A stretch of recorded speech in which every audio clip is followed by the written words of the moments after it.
The streets of Sanctus Bell were bathed in the faint amber glow of gas lamps, their flickering light reflecting off the icy cobblestones. The air carried the scent of pine and candle wax, mingling with the faint strains of a distant carol sung by a gathering of children. There was an air of expectancy, as there always was on Christmas Eve, but this year, it felt strangely weighted. I could not quite place the reason why, though I remember a fleeting sense that something was askew. The town's cathedral, with its towering spire that pierced the overcast sky, stood as the centerpiece of this devout little community. Its ancient stone walls bore the whispers of countless vigils past, its pews polished smooth by centuries of worship. On this particular evening, as dusk began to blur the edges of the town, the preparations for the vigil were well underway. I had returned to Sanctus Bell only days prior to visit my grandmother, but the town's traditions soon roped me in, as they always did. I volunteered to help with the arrangements, though I confess, the atmosphere in the cathedral unsettled me. The building always carried a certain gravity, an echo of its storied past, but tonight, it was as though it observed us, silently withholding its judgment. I brushed the thought aside and busied myself draping garlands of holly and ivy along the choir stalls. Father Elias was the first to notice the absence. I was adjusting a cluster of candles near the altar when I saw him freeze mid-step, his gaze locked on the empty space above the dais where the great crucifix should have hung. His hand trembled slightly as he traced the vacant wall, then turned to us with an expression that, for a man of his faith, was unusually unguarded. "Gone," he murmured, his voice tinged with disbelief. The murmurs of the others swelled into a cacophony as we gathered to confirm the priest's discovery. The golden crucifix, 5 centuries old and revered as the heart of the cathedral, had vanished without a trace. In its place, however, stood an object so utterly out of place it seemed almost malevolent, a tall, angular cross, forged of some black material that absorbed the dim light rather than reflecting it. I found myself unable to look away from the markings etched into its surface. They twisted and spiraled, alien yet oddly deliberate, as though placed there by hands that neither cared for beauty nor feared consequence. Something in the sight of it made the back of my neck prickle, though I dared not speak of it aloud. Father Elias called for calm, his voice steady despite the growing unease among us. "This is an act of defilement," he said firmly, "but we shall not let it break our resolve. We must remain steadfast in our faith." Yet even as he spoke, the candles lining the nave flickered in unison, their flames bending as if drawn by a breath too faint to detect. A faint murmur seemed to ripple through the room, not quite words, but not silence either. I turned quickly, hoping to see some source for the disturbance, but the shadows along the walls seemed deeper than they ought to be, and my own pulse was loud in my ears. By the time the bells tolled 8, Elias had instructed us all to stay for prayer. He assured us that the vigil would proceed as planned, though I saw the strain in his eyes. The cross remained on the altar, a stark and unwelcome presence. As we knelt in the pews, I tried to fix my thoughts on the familiar words of the hymn, but the symbols on the black cross seemed to have taken root in my mind, and no prayer could dislodge them. The night, it seemed, had only just begun. The atmosphere inside the cathedral was thick and foreboding as the congregation gathered for the evening vigil. The grand nave, once a symbol of timeless comfort, now seemed oppressively vast, as though the ancient stone walls pressed inward, heavy with secrets they had kept for centuries. Shadows flickered in every corner, growing restless as the light of the candles danced against them. Father Elias stood at the front of the altar, his voice steady but subdued as he led the opening prayers. Clara sat in the back pew, her eyes tracing the lines of the black cross, now resting where the golden crucifix once stood. She couldn't shake the sense that the symbols etched into its surface were somehow watching her, calculating her every thought. As the first hymn began, the choir's voices were suddenly drowned out by an unsettling vibration, a low hum, almost imperceptible, like the faint murmur of a distant tide.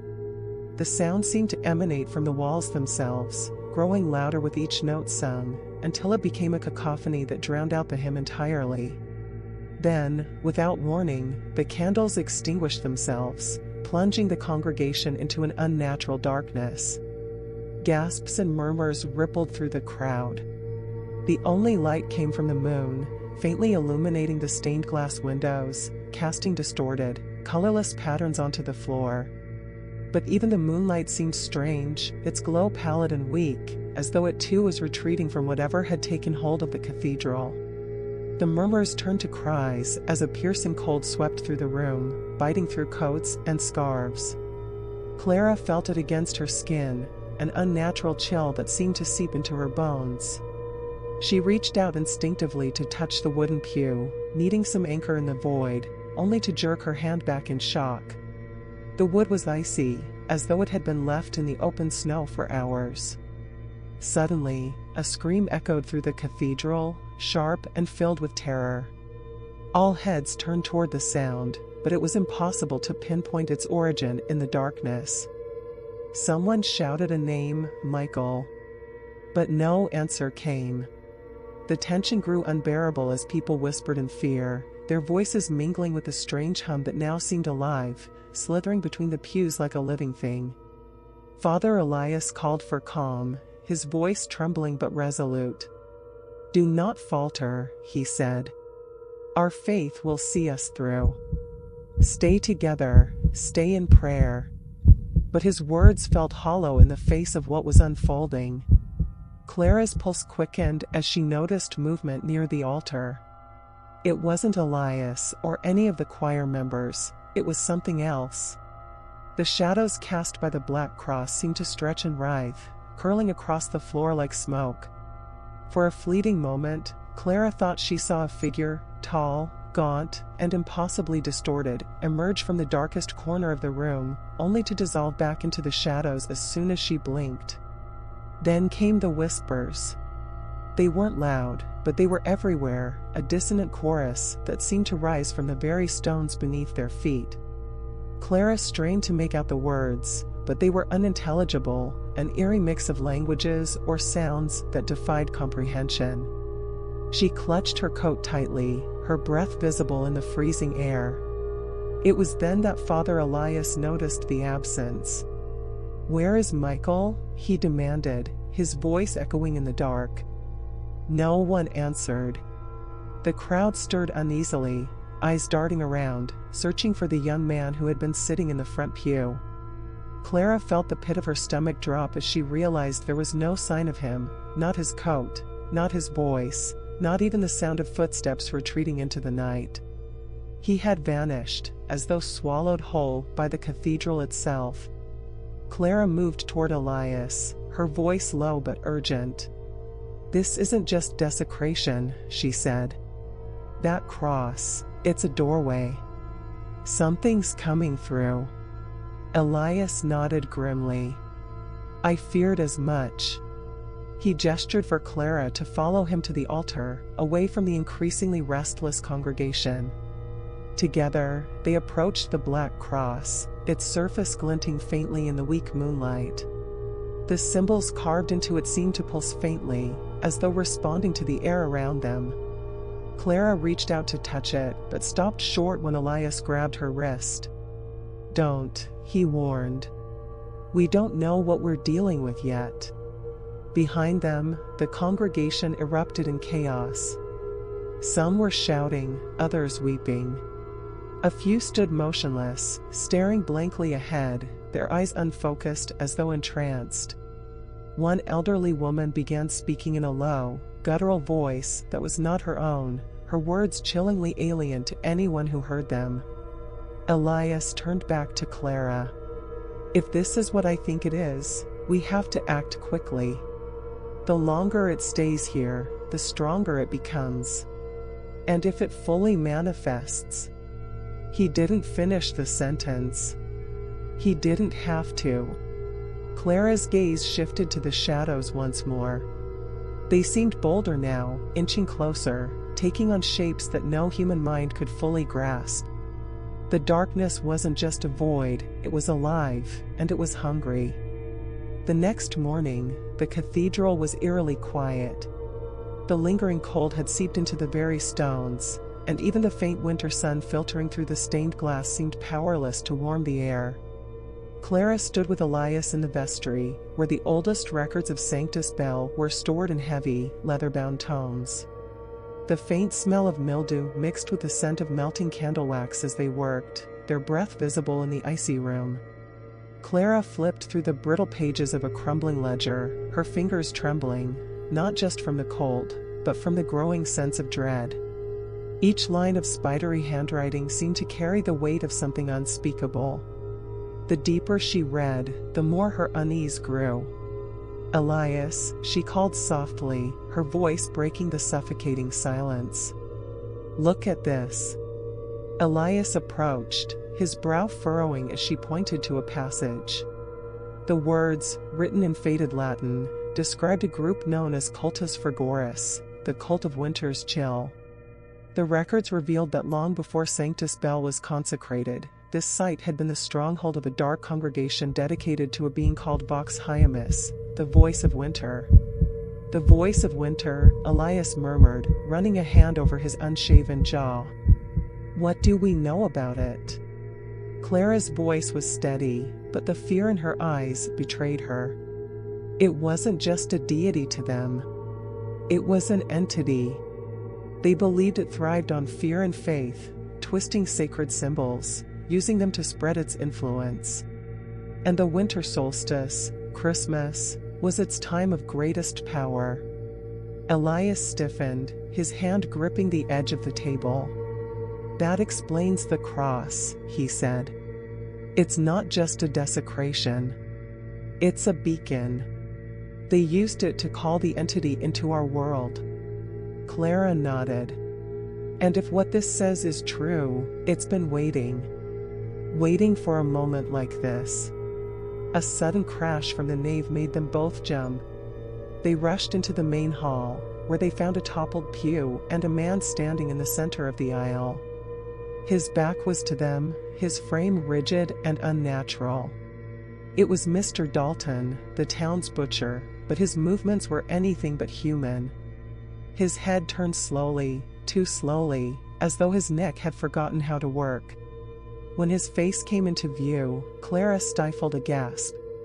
His eyes were clouded over, his lips twitching as if whispering to himself. But no words came out, only a faint, bone-chilling hum. "Dalton," Elias called, taking a cautious step forward. "Are you all right?" The man didn't respond. Instead, he raised one hand and pointed toward the altar, where the black cross still loomed, its shadow stretching unnaturally far in the dim light. Then, as though pulled by invisible strings, Dalton collapsed to the floor, his body convulsing. Clara rushed forward, but Elias held her back. "Don't," he warned, his voice low. "He's not himself." Before Clara could protest, another scream echoed from the cathedral doors. A group of townsfolk had gathered, their faces pale and strained. One of them, a young woman, stumbled forward, clutching a child who wouldn't stop sobbing. "They're gone," she cried. "Half my family, they're just gone. I woke up, and they weren't in their beds." Elias stepped forward, his voice calm but firm. "Everyone, listen to me. Stay together. Do not leave the cathedral under any circumstances. We'll get through this, but we must hold fast." As the crowd murmured in fear, Clara pulled Elias aside. "This is escalating too quickly," she whispered. "If we don't act now, there won't be anyone left by tonight." Elias nodded grimly. "We need the crucifix. The golden one. The only question is, where is it?" Clara thought for a moment, then her eyes lit up with sudden clarity. "The reliquary," she said. "It must have been moved there when they brought in the new altar pieces." The reliquary was housed in the crypt beneath the cathedral, a place Clara had only visited once and vowed never to return to. It was damp and oppressive, the air heavy with the scent of decay and the whispers of centuries past. Now, it seemed their only hope lay in venturing into its depths. As they descended the narrow, spiraling staircase, the temperature dropped even further, and the flickering lantern in Elias's hand did little to dispel the consuming darkness. The stone walls seemed to close in around them, and Clara couldn't shake the feeling that they were being watched. Each step echoed hollowly, the sound swallowed almost immediately by the oppressive air. When they reached the crypt, Clara's breath caught. The rows of stone coffins were shrouded in shadow, and the faint hum from the nave seemed to have followed them, growing louder with each passing second. At the far end of the chamber was the reliquary, a small, ornate chest adorned with intricate carvings. Elias moved quickly, setting the lantern down and fumbling with the latch. It was rusted shut, and the more he struggled, the louder the hum became. Clara turned, her eyes scanning the crypt, and froze. The shadows were moving. They slithered along the walls, converging on the two of them with a sinister intent. "Hurry, Elias," she urged, her voice trembling. "They're coming." With a final, desperate pull, the latch gave way, and the lid creaked open. Inside, nestled among decayed silk, was the golden crucifix. Its surface gleamed faintly, and Clara felt a sudden warmth radiating from it, as though it pushed back against the chill of the crypt. But as Elias reached for it, the shadows lunged. The streets of Sanctus Bell were shrouded in an unnatural stillness, broken only by the haunting wails of the wind. Snow fell in thick, heavy flakes, blanketing the town in an eerie silence. Clara and Elias moved cautiously, their breaths forming brief, ghostly clouds in the frigid air. Every window they passed was dark, as if the life of the town had been extinguished. "Keep moving," Elias urged, gripping the lantern tightly. Its weak glow barely pierced the gloom, but it was all they had. Clara nodded, clutching the aged journal they had taken from the vestry. Within its brittle pages was a passage she hoped would lead them to the crucifix, a hint about its last known location. The journal mentioned a keeper of sacred trust, a title Clara now understood belonged to Matthew Greaves, the last true guardian of the cathedral. Greaves had died decades ago, his home abandoned since. If the crucifix had been hidden anywhere, it would be there. But as they turned a corner, Clara stopped abruptly. In the distance, a figure stood in the middle of the road. At first, it seemed motionless, like a statue carved from the night itself. Then it tilted its head unnaturally, as if sensing them. Slowly, it began to walk forward, its pace measured but deliberate. "Run," Elias hissed, pulling Clara's arm. They sprinted through the snow, their footsteps muffled by the thick layer beneath them. The figure broke into a staggering run, its movements jerky and unnatural. From the alleyways and shadows, others emerged, more of the possessed townsfolk, their faces blank but their eyes glinting with a malevolent light. Elias pushed Clara into the doorway of a dilapidated building, slamming the heavy wooden door behind them. They stood in the dark, their breathing ragged. The sound of footsteps outside faded, but the oppressive sense of being watched did not. "They're everywhere," Clara whispered, clutching her coat tightly around her. "We're running out of time." Elias nodded, his jaw set. "Greaves's house is on the edge of town. We'll need to take the back alleys, stay out of sight." They crept through the labyrinth of narrow passages, the snow swirling around them like a living thing. Shadows loomed and twisted, but they dared not look too closely. At last, they reached their destination, a crumbling two-story house with boarded windows and an air of abandonment. Inside, the house smelled of damp and decay. The floorboards creaked underfoot as they moved cautiously, the lantern casting flickering shadows on the peeling wallpaper. Clara's hands trembled as she flipped through the journal, searching for clues. "Here," she said, pointing to a passage. "It mentions a hidden chamber beneath the study. He must have concealed the crucifix there." But as they approached the study door, the air grew thick, and an icy chill swept through the room. Clara froze. A voice, soft and serpentine, whispered her name. Clara. She turned sharply, but no one was there. The shadows seemed to stretch and bend toward her, and suddenly, she was no longer in the study. She was back in her childhood home, standing at the foot of the staircase. The air smelled of gingerbread and pine needles, and somewhere above, she could hear her mother humming a Christmas carol. But the warmth quickly turned to dread as the humming faltered and stopped. The lights on the tree flickered and died, plunging the house into darkness. A single shadow loomed at the top of the stairs, a figure she hadn't seen since that terrible Christmas Eve when her brother had vanished. "No," Clara whispered, backing away. "You're not real." The figure descended the stairs slowly, its face obscured but its presence suffocating. "Why did you leave me, Clara?" it rasped. Meanwhile, Elias was trapped in his own nightmare.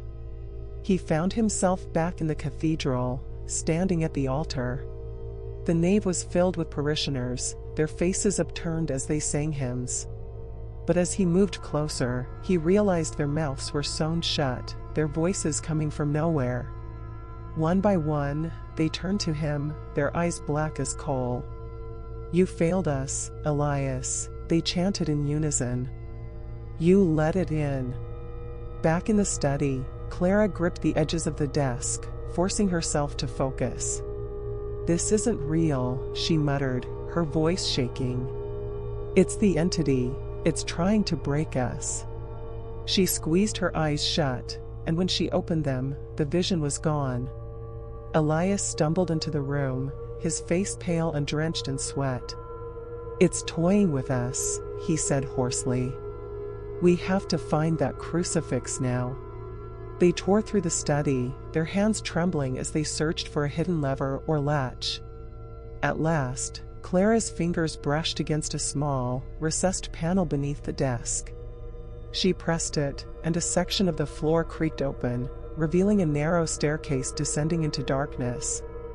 The air that rose from the hidden chamber was colder than death, carrying with it the faint sound of a distant, otherworldly hum. Clara and Elias exchanged a glance, their fear mirrored in each other's eyes. "This is it," Clara said, her voice barely above a whisper. Elias nodded, gripping the lantern tightly. "Let's finish this." They descended into the unknown, their footsteps echoing in the void. Behind them, the whispers grew louder. The entity was close, and time was running out. The hidden chamber was a tomb of frost and silence, the walls glistening with layers of ancient ice that pulsed faintly, as though alive.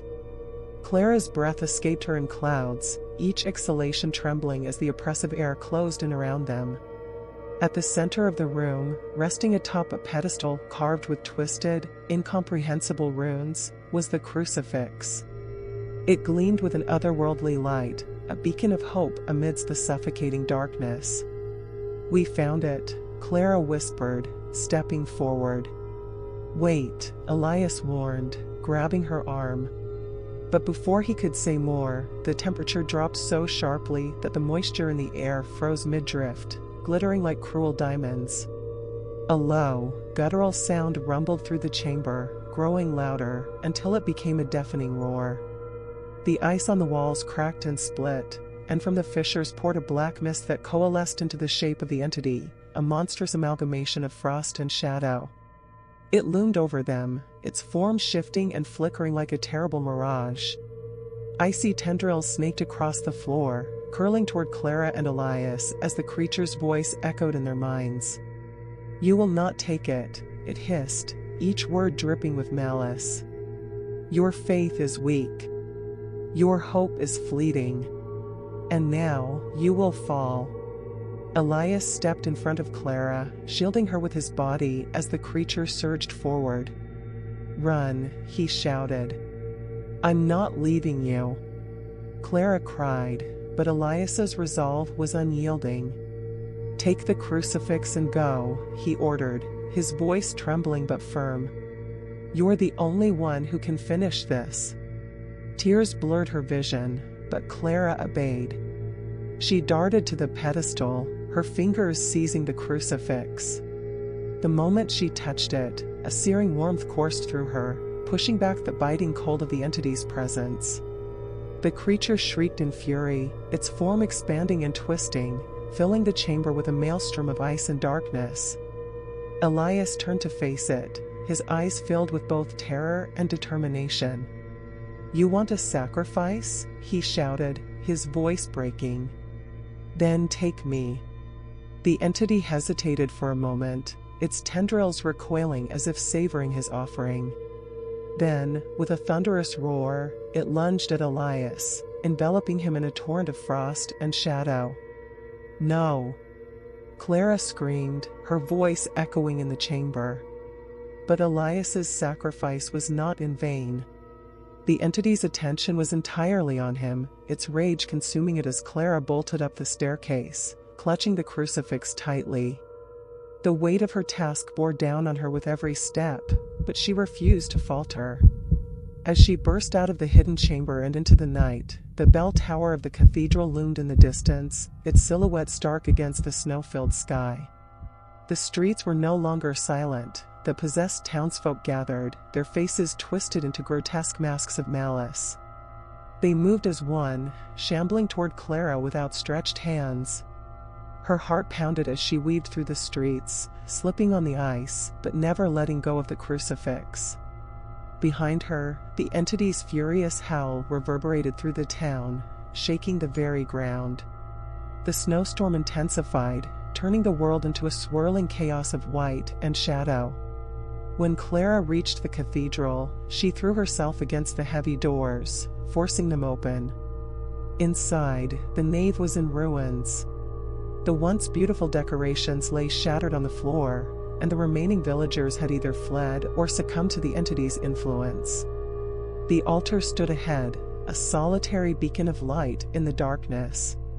But the building itself was groaning, the stone walls cracking as the entity's presence seeped into every corner. Clara stumbled forward, her vision swimming as exhaustion and fear threatened to overwhelm her. Behind her, the cathedral doors exploded inward, and the entity surged in, its form now fully revealed. It towered above her, a monstrous being of jagged ice and roiling shadows, its eyes burning with a malevolent light. "You cannot win," it roared, its voice shaking the very foundations of the cathedral. "This night belongs to me." Clara didn't stop. She climbed the steps to the altar, the crucifix blazing in her hands. Each step felt like a lifetime, the weight of the entity's hatred pressing down on her. As she reached the altar, the ground beneath her feet began to quake. The entity lashed out, sending a wave of icy shards hurtling toward her. Clara raised the crucifix, and a brilliant light erupted from it, forming a protective barrier. With all her strength, she placed the crucifix in its rightful place on the altar. The light intensified, filling the cathedral and pushing back the encroaching darkness. The entity shrieked, its form unraveling as the power of the crucifix burned through it. The cathedral began to collapse, the walls crumbling and the roof caving in. Clara fell to her knees, shielding her head as debris rained down. Through the chaos, she could feel the entity's presence weakening, its power dissipating as the crucifix restored the sanctity of the altar. When the dust settled, Clara opened her eyes to find herself surrounded by silence. The entity was gone, and the crucifix gleamed softly on the altar, its light filling the ruins with a sense of peace.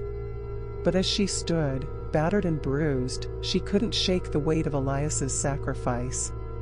His face lingered in her mind, a reminder of the price they had paid to save Sanctus Bell. Outside, the first rays of dawn broke through the clouds, illuminating the snow-covered town. Christmas morning had arrived, but it was a hollow victory. Clara knew the scars of this night would remain long after the snow melted. The air inside the collapsing cathedral hung thick with ash and frost, every breath Clara took searing her lungs with cold.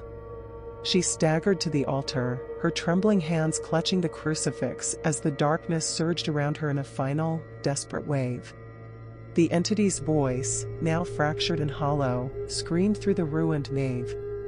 "You cannot banish me. I am eternal.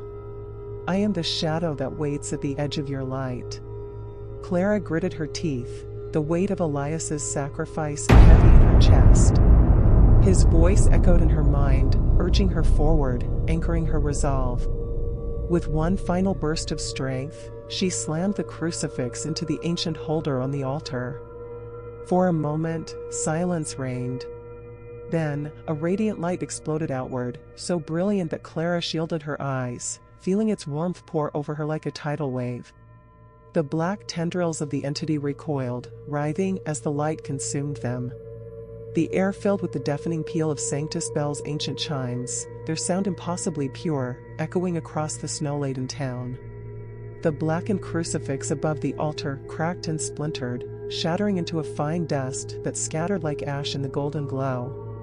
The light pushed higher, bursting through the cathedral's crumbling roof, illuminating the desolate town below.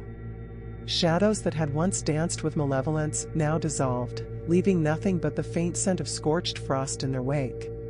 Clara fell to her knees, tears streaming down her face as the warmth of the light enveloped her. For the first time, she felt not the weight of despair, but the undeniable presence of hope. When she opened her eyes, the entity was gone. The cathedral, though broken and scarred, stood in solemn quiet. Outside, the first hints of dawn painted the horizon in hues of rose and gold, casting a fragile beauty over the snow-dusted town. The bells continued to toll, their tones a mix of triumph and mourning. The sound carried across the rooftops and through the empty streets, announcing to Sanctus Bell and the world that the darkness had been defeated. Clara rose shakily to her feet, her gaze fixed on the crucifix, now radiating a gentle, golden glow. It was a beacon of faith, a reminder that even in the face of overwhelming darkness, light could endure. As she turned to leave, she caught sight of a figure in the shadows near the shattered pews. Her breath caught, and for a fleeting moment, she thought it was Elias. But as the light shifted, the figure dissolved like mist, leaving behind only an icy breath in the air. Clara pressed her hand to her heart, murmuring a quiet prayer for her lost companion. His sacrifice would not be forgotten. In the days that followed, the town began to stir. Survivors emerged from their homes, faces etched with fear and uncertainty. The scars of the entity's presence were everywhere, shattered windows, frostbitten walls, and empty doorways where loved ones had once stood. Clara stayed. She could have left, returning to the quiet life she'd once known, but Sanctus Bell had claimed her in ways she couldn't explain. This was her place now. She became the quiet guardian of the town, a keeper of its fragile hope. She restored the cathedral as best she could, always leaving the golden crucifix at the altar, its light a constant vigil against the darkness. Every Christmas Eve, the bells of Sanctus Bell rang out once more, their tones filled with both joy and sorrow. They spoke of a town that had faced unspeakable evil, a town marked by tragedy, but bound together by the enduring strength of faith. On those nights, Clara would stand alone in the nave, gazing up at the golden crucifix. And though the cathedral was often empty, she always felt a presence beside her, a faint, comforting warmth, as though Elias had never truly left.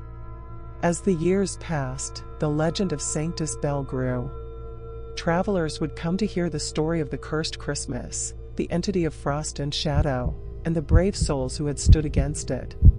But the town, now quiet and unassuming, held on to its secrets, as if knowing that some stories were best left untold. On one such Christmas morning, as the first rays of sunlight broke over the horizon, Clara stood outside the cathedral, watching the snow glisten in the dawn's light. The bells tolled once more, their sound carrying a promise: though darkness may come, the light will always rise again. And in that moment, as the sun bathed the town in gold, Clara smiled, an expression touched by both sorrow and peace. For Sanctus Bell would never be the same, but its light, fragile and precious, had been reborn.